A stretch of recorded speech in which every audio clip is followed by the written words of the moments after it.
So what I'm trying to get to here is, what would you like to say to the people in the conspiracy community as regards truth, as regards the usefulness of spending your time researching conspiracy theories? And what would you like to tell them about what you have discovered about Christ, the person who is truth? Well, I would just say that, like, I'm not trying to, like, yeah, I definitely have a tendency to sound like a Pharisee, and I apologize for that. But I'm not trying to, like, preach down at these people.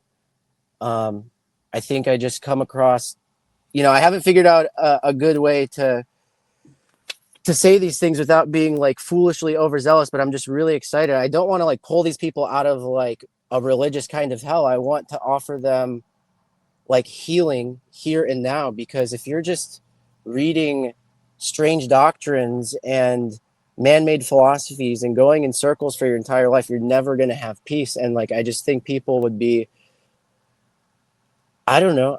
I don't know what's good for them, but I'd like to believe they'd be better off if they had peace. I thought that's what this whole thing started off as, was a search for the answer that you could be content with and not endlessly looking for more answers. Like, that's what it was for me. I just wanted to have an answer that made sense. And then when I found out it was Christ, I immediately became obsessed with all the theology surrounding that.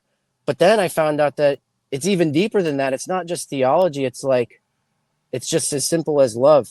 I didn't even really love Christ for Christ at first. I just loved the truth about him, that it made everything make sense.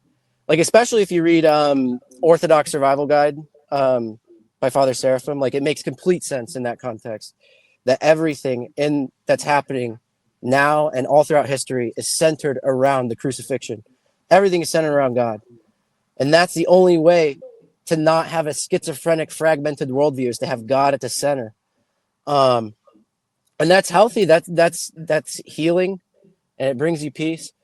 But yeah, the the deeper thing about theology is just love. And that, yeah, I don't know how to explain that, but that's what's been like the main thing recently, is that just like talking to the saints and praying to them and wondering at heavenly things. Like, it's infinitely more fascinating than this crap, than the satanic crap, like, why spin your wheels and burn yourself out?